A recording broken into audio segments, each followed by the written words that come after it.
Alors, je suis Julien Zossou, de l'archidiocèse de Cotonou, ordonné dès décembre 2000. J'ai été pris en charge par la compagnie de prêtre de Saint-Sulpice, province de France, en septembre 2003. Et depuis, je suis membre de la compagnie, mais incorporé temporairement en 2007 et définitivement en 2010. Alors j'ai eu à faire mes études à l'Institut catholique. Et ma première inscription était à la faculté de droit canonique. Et puis, à l'ICP pour une deuxième inscription en théologie, option histoire de l'Église. Alors j'ai soutenu les deux licences canoniques en 2006 et 2007, respectivement en droit canonique et théologie. Et 2006-2007, j'ai fait mon expériment à ICM Milan, d'octobre 2006 à janvier-février 2007, et après j'ai été fait des recherches aux archives de l'évangélisation des peuples avant de rentrer en 2007 pour ma première obédience. Donc j'ai été envoyé au grand séminaire Saint-Gall de Lida, dans le pays, où je suis resté de 2007 à 2018, durant 11 ans. Et quand j'y étais, j'ai continué ma thèse en histoire à distance avec la Sorbonne par 4. Et j'ai défendu mon travail le 15 mars 2011. J'ai continué à travailler à Saint-Gall, comme je l'ai dit, jusqu'en 2018. Et puis en 2018, mon provincial, alors le père Jean-Marc Mika, en accord avec la province des États-Unis qui demandait un soutien pour aller dans une mission au Malawi, j'ai été envoyé. De 2015 à 2018, j'étais chargé d'invitation supplicienne pour l'Afrique de l'Ouest, Bénin, Togo et Burkina Faso. Donc en 2018, ayant fini ce premier mandat de recruteur, si je peux ainsi dire, et je suis parti au Malawi et j'y suis depuis 5 ans. Voilà. Un peu mon parcours, ça c'est total et ministériel.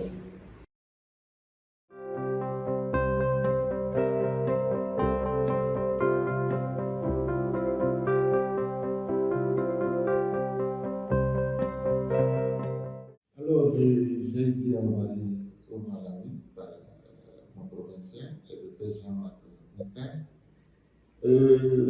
C'était quand il m'annonçait la proposition d'y aller, puis ensemble on a cherché sur Google où se situait Malawi, et donc il se faisait un pays anglophone.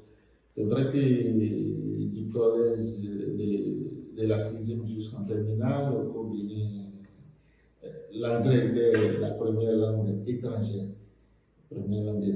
Donc, je l'ai apprise en grammaire. Et donc, par rapport à la grammaire, ça ne posait pas de problème.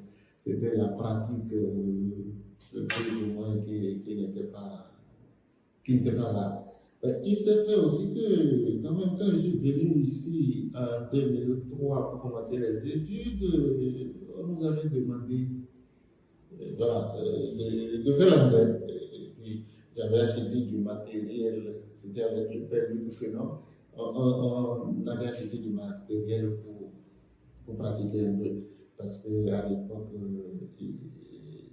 on a jugé que le prix était un peu élevé d'aller dans un institut à Paris pour ça. Donc on a fait ça. Et puis finalement, je me suis rendu compte que Dieu a préparé cette mission-là de longue date. Donc je suis allé là-bas. J'ai été fait un premier mois, le mois d'août, juste pour voir. Et quand mon provincial me parlait d'y aller, je devrais m'y rendre en février. Je lui ai dit ce ne serait pas normal de laisser les diriger les responsabilités que j'aurais prises à Saint-Gall, au milieu de l'année de partie. Donc, j'ai fini l'année et la première équipe de cette mission a rejoint le poste en février. Moi, je les ai rejoints en août juste pour voir et j'y suis retourné en octobre après. Entre-temps, j'ai fait 21 jours au Ghana pour la pratique. Et donc, j'ai rejoint la mission. Déjà en novembre, voilà, et il fallait prendre le diriger, assumer ma semaine liturgique, et tout était en anglais. Et je me suis mis, sauf que les cours, j'ai commencé les cours en février, au second semestre. Mais par rapport à la vie concrète de directeur spirituel, j'ai commencé en novembre déjà tout appris. Et puis, il y a 2 ans, entre les suppliciens, on a fait le point du parcours, et puis voilà, à l'unanimité, ils ont demandé que je sois le directeur spirituel de la maison. Et donc, j'organise les retraites et les récollections en invitant des confrères, des diocèses, des voisins pour venir aider les séminaristes dans leur parcours.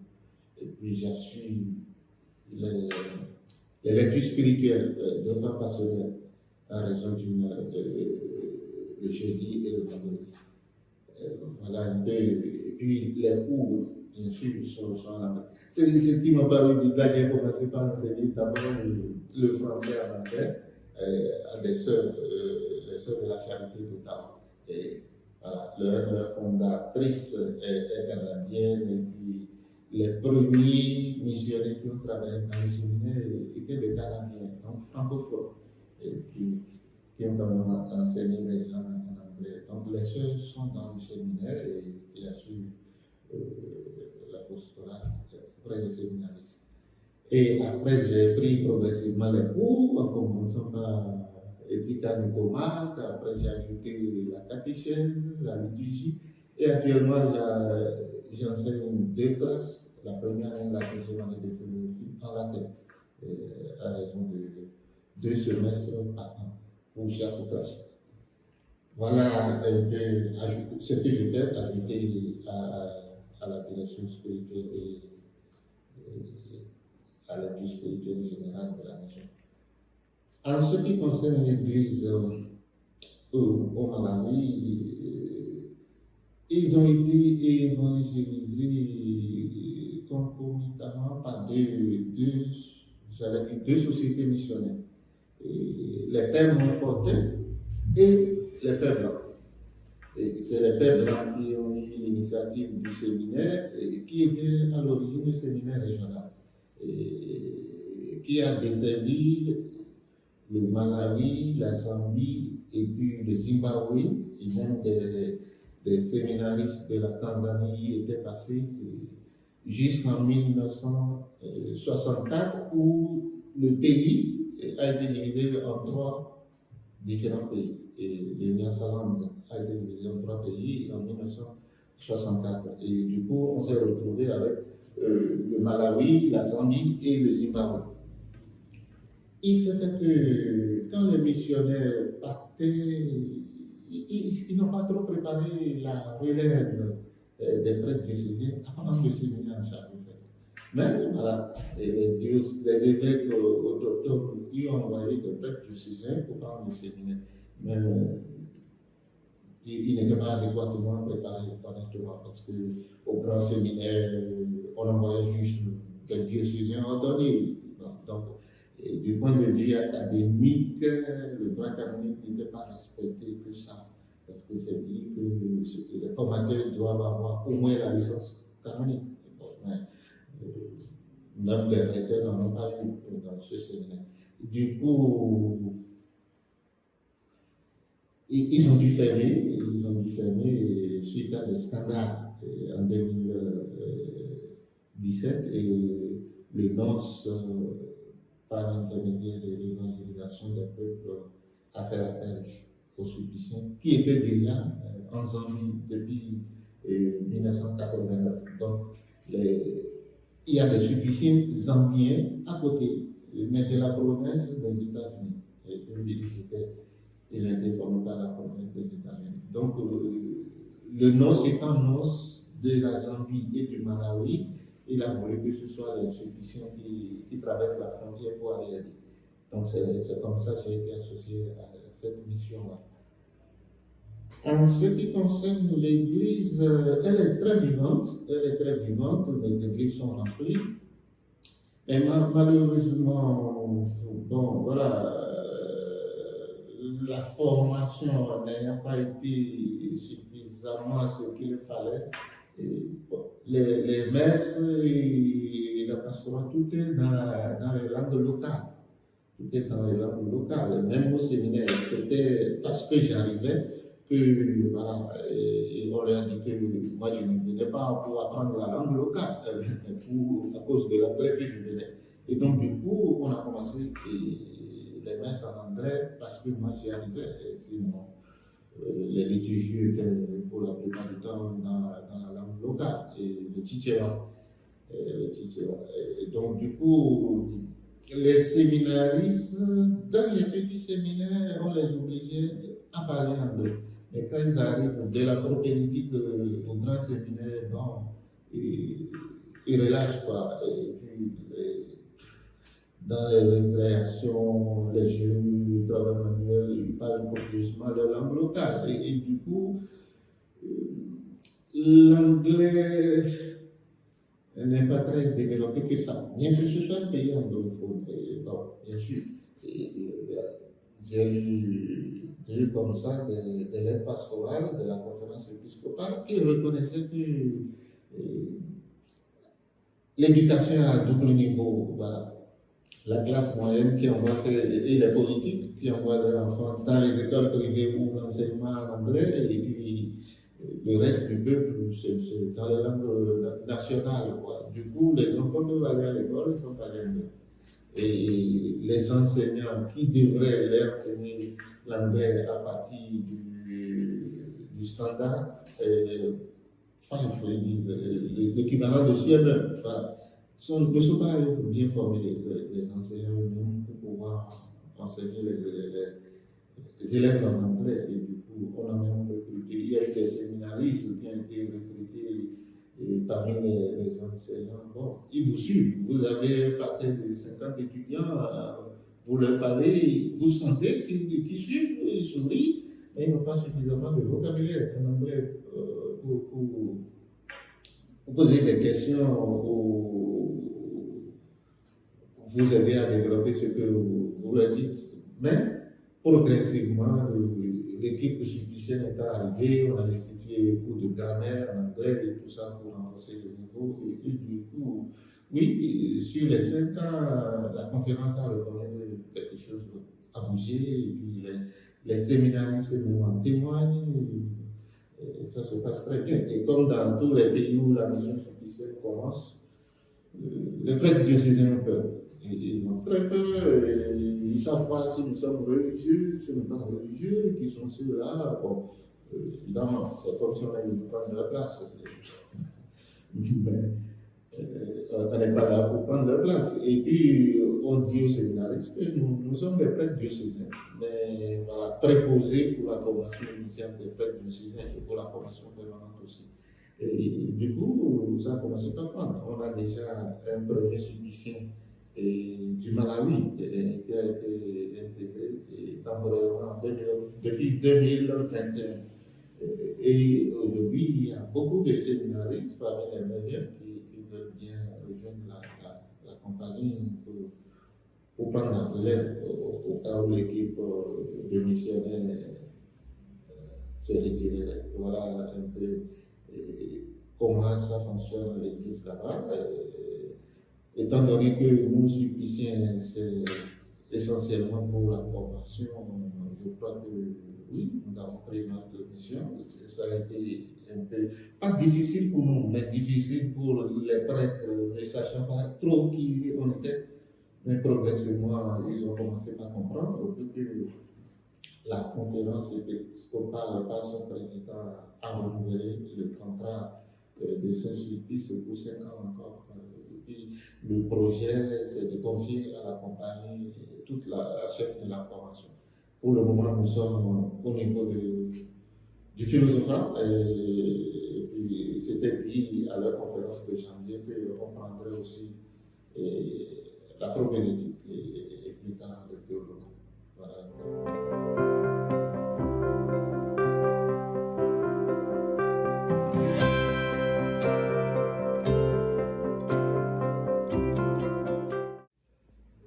Le colloque sur l'africanisation, oui, s'est tenu le 9 et 10 juin 2023 à la Sorbonne. Et j'y étais invité un an plus tôt pour y contribuer.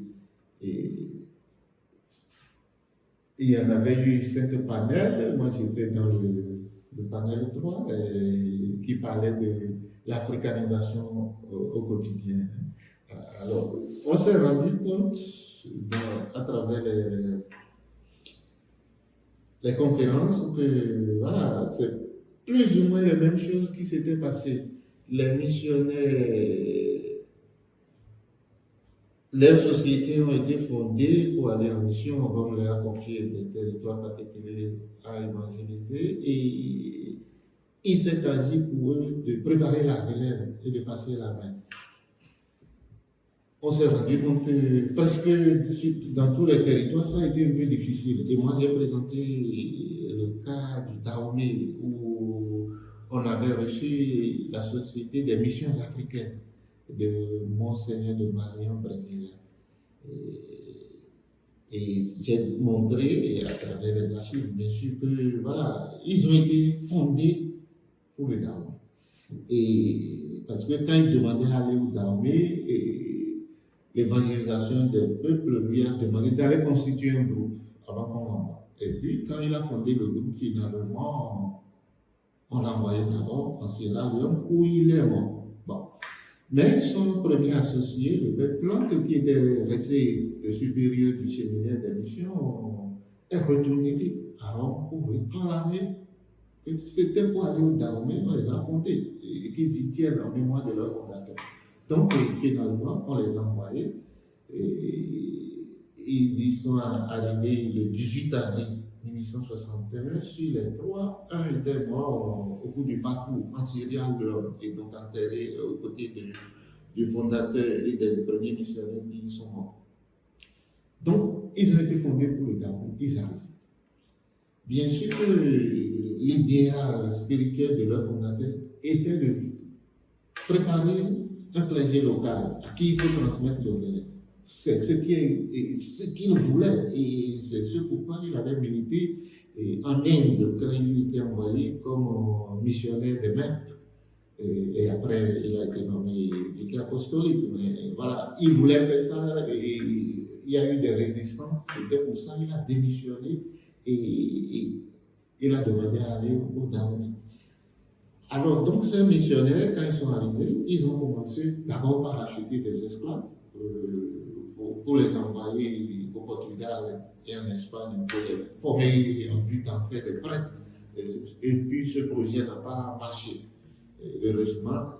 Et finalement, parce que ce projet n'a pas abouti, ils ont relâché. Ils ne parlaient plus de vocation ni de recrutement pour préparer un clergé autochtone.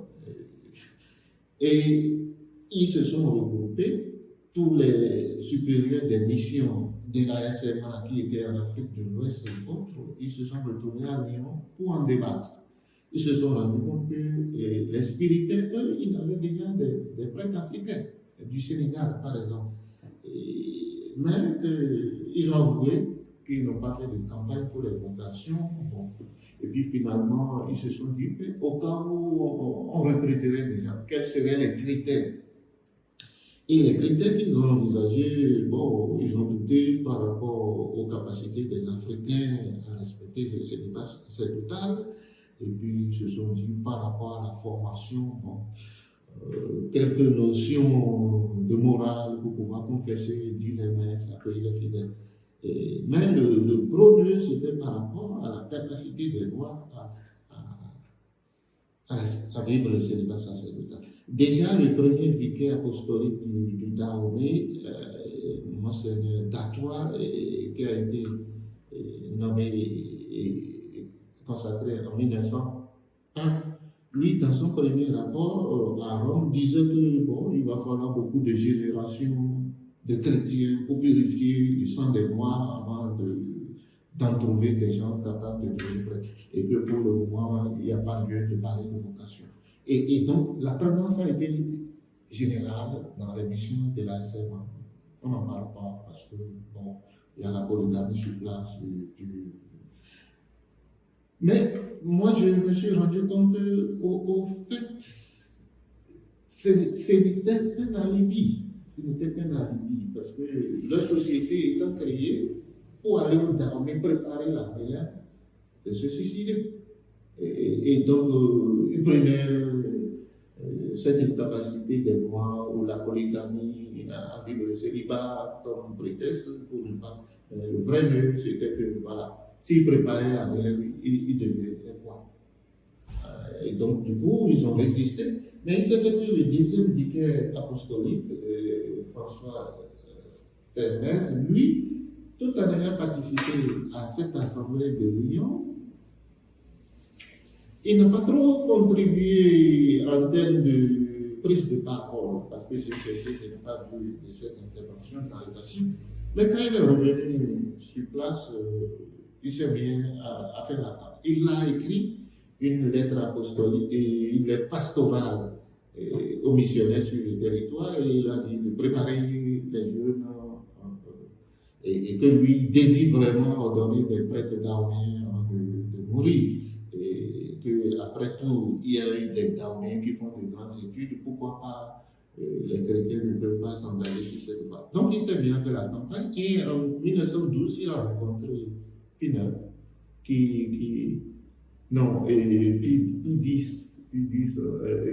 lui a donné sa contribution pour l'œuvre qu'il entend créer et qu'il a béni pour faire ça. Alors du coup, ça l'a encouragé, il est revenu en France, il a fait des prédications pour convaincre l'opinion publique française et puis finalement, il a embarqué les missionnaires dedans. Et en 1914, le séminaire a ouvert ses portes. Le 14 février et l'inauguration officielle avec tous les missionnaires du territoire s'est passée le 17 février et qui est retenu comme date anniversaire de la création du séminaire Saint-Gall au Dahomey. Donc ça s'est passé comme ça. Et il s'est fait que la Première Guerre mondiale a commencé aussi. Le séminaire ouvert en février, la guerre a commencé le 2 août, et du coup, il a résisté jusqu'en 2017, où sur les 33 missionnaires qui avaient sur le territoire, il ne restait que 9. Donc tout le reste a été mobilisé. Le supérieur est resté, il a tenu, mais finalement épuisé, il a dû revenir en France pour se soigner. Et le vicaire apostolique a fermé le séminaire. Entre-temps, Benoît XV a écrit Massimo Milhaud, le successeur de Pie X a écrit Massimo Milhaud le 30 novembre 1919 et qui demandait aux missionnaires de préparer la relève en leur donnant la même formation que les prêtres de leur pays d'origine, donc les Européens. Alors du coup, Monseigneur Stemez, encouragé par cette lettre encyclique, a ouvert le séminaire le 15 avril 1920. Et les séminaristes, ceux qui ont été persévérants sont revenus, d'autres les ont rejoints et puis ils ont commencé comme ça. Et progressivement, le 15 août 1928, le premier prêtre daoméen a été ordonné dans la version de Père Thomas Mouléo. Donc ça a commencé comme ça, et puis malheureusement pour Monseigneur Sternez, ce n'est pas lui-même qui a ordonné le premier prêtre, parce qu'il était malade, il est revenu en France ce soir. Mais il a écrit au jeune abbé que voilà, il est content de l'avoir dans son clergé et qu'il est le bienvenu, qu'il ne pourra pas être là pour son ordination, mais qu'il est le bienvenu. C'était le vicaire apostolique du Togo voisin qui l'a ordonné, Monseigneur Sessou. Donc, les 4 autres qui ont suivi ont été ordonnés par lui-même. Et puis, progressivement, il a donné des ministères, des responsables de mission et autres, et ils ont continué. Il y a eu un petit flottement de pénurie d'ordination, et à partir de 1942, ça a repris sérieusement. Et la deuxième guerre était intervenue aussi. Des missionnaires ont été rappelés, mobilisés, et les jeunes prêtres daoméens les sont remplacés sur place. Des séminaristes ont été envoyés dans les petits séminaires pour accompagner les plus jeunes. Et voilà, c'est comme ça l'œuvre a survécu et a continué sérieusement.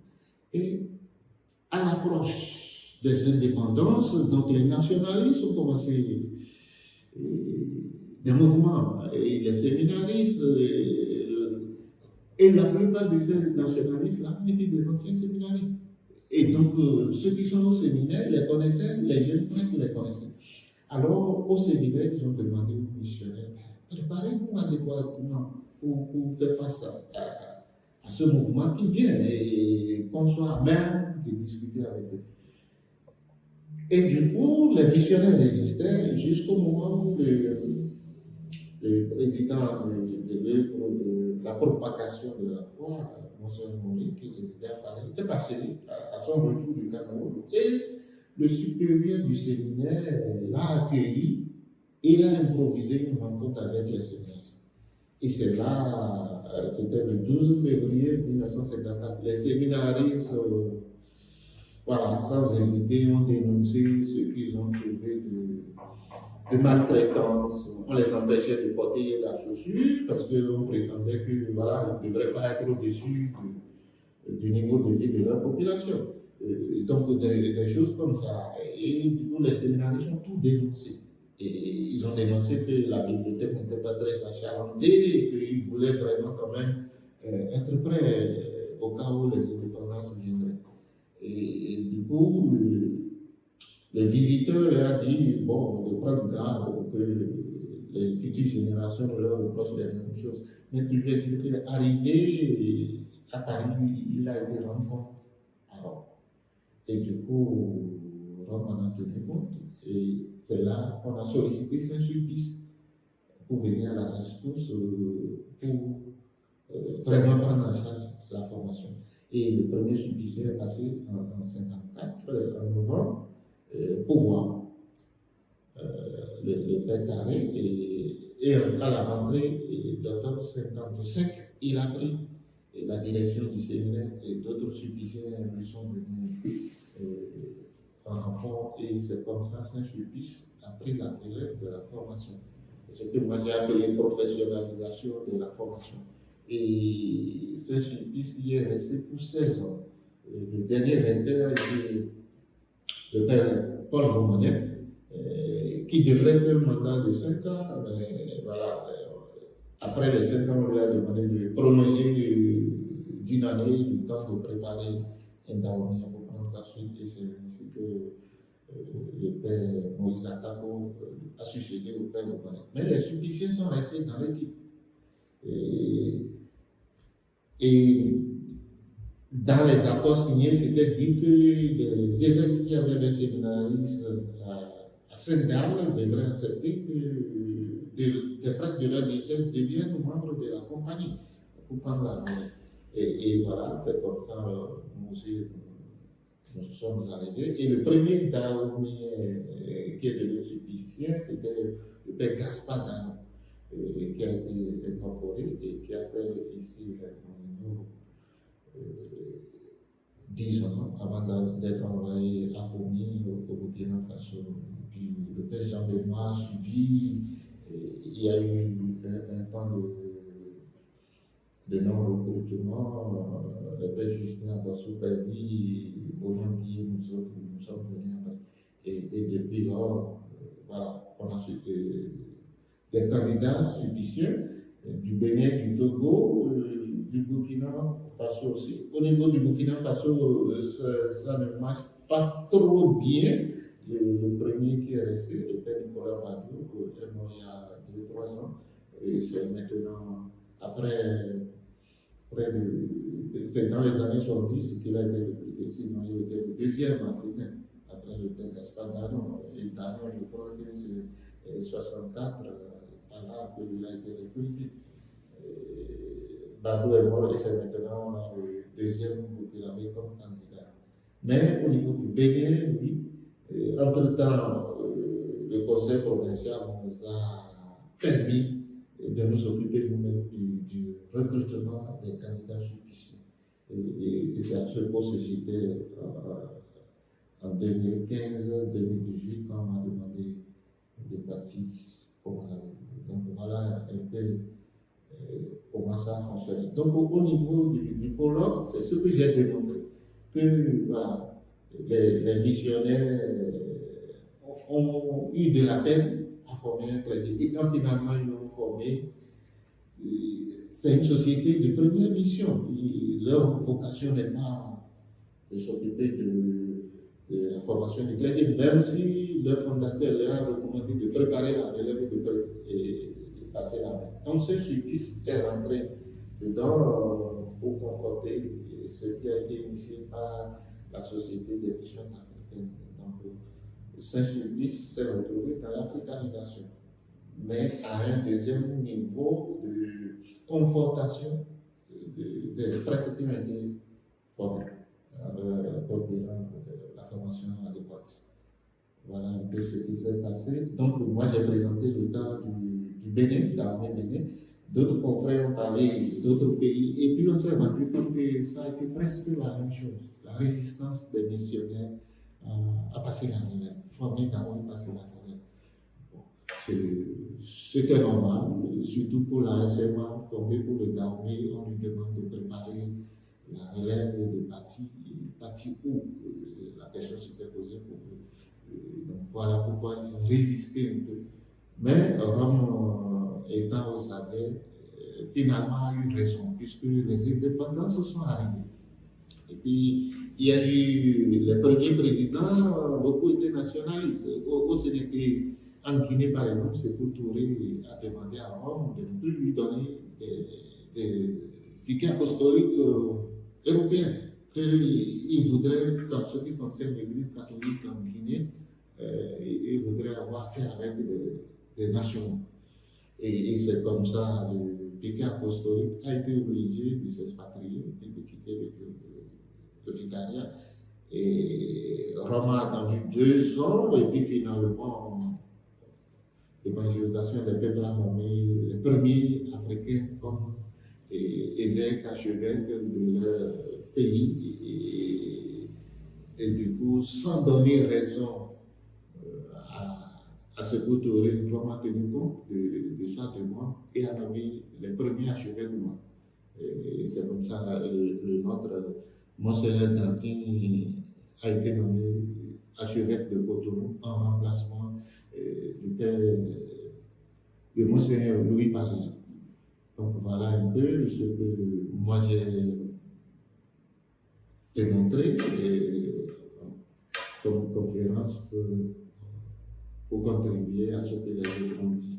Et ce qui m'a aussi marqué, oui, ce colloque nous a permis de nous rendre compte que de plus en plus, il y a des prêtres historiens dans nos églises locales et qu'on n'est pas seul. Donc, le colloque a été l'occasion pour nous de nous rencontrer et puis, voilà, d'apprendre que tel fait ceci, tel fait ceci. Mais ce n'était pas que des prêtres, il y a eu des laïcs aussi. Il y a eu des laïcs aussi qui sont arrivés et puis voilà. Du coup, l'occasion de ce colloque nous encourage à travailler pour rendre à la portée de tous ce qui s'est passé pour que les gens connaissent leur histoire. C'est en connaissant notre histoire que nous saurons mieux apprécier ce qui s'est fait et quel prix les gens ont payé pour que nous soyons aujourd'hui partie prenante de l'Église pour continuer la mission.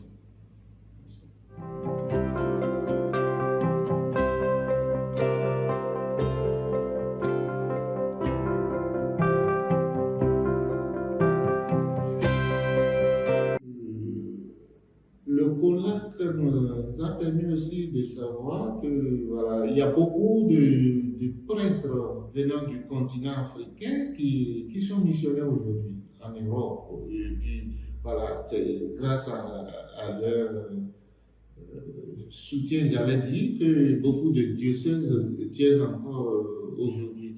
Alors la question s'était posée au colloque de savoir, oui, il y a des prêtres africains qui constituent parfois le 2 tiers des clergés de certains diocèses. L'africanisation en Afrique, oui, ça s'est bien passé, puisque presque partout les évêques sont des évêques africains, excepté pour encore un peu en Afrique de l'Est, où il y a encore quelques évêques missionnaires. La question de l'africanisation se pose désormais par rapport à l'Europe, puisque des prêtres africains se retrouvent en Europe. On s'est demandé, et ça c'était un spiritain qui se pose, nigérien, qui demandait à quand l'africanisation de l'Europe. Non, ben c'était pour rire, c'est pas une question de couleur de peau, mais les missionnaires étaient venus nous aider. On n'avait pas conscience de ce qu'était l'Église. Ils sont venus nous évangéliser et puis voilà, on a accepté l'évangélisation, on est devenu chrétien, et même prêtre, il y en a eu dedans. Et maintenant, c'est le retour des Africains qui se retrouvent en Europe. La question est, bon, on a parlé d'africanisation de l'Église en Europe. Moi, je comprends dans le sens de quand est-ce que les Européens accepteront de prendre des évêques africains pour les aider. Ce n'est pas une affaire de changer leur culture, mais pour les aider, puisqu'ils sont venus nous aider.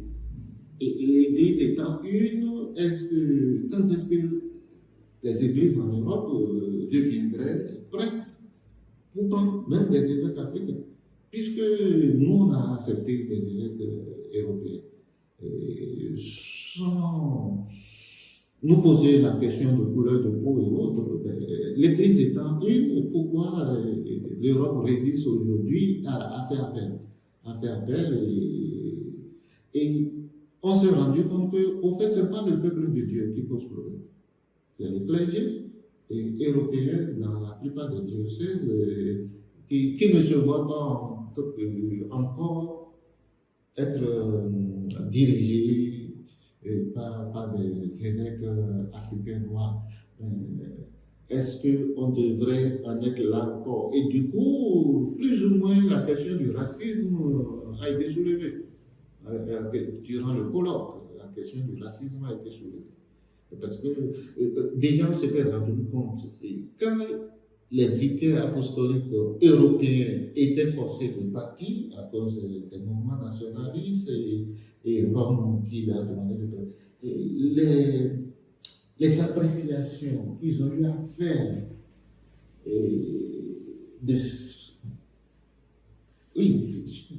les appréciations qu'ils ont eu à faire sur ceux qui devraient leur succéder n'ont pas été favorables.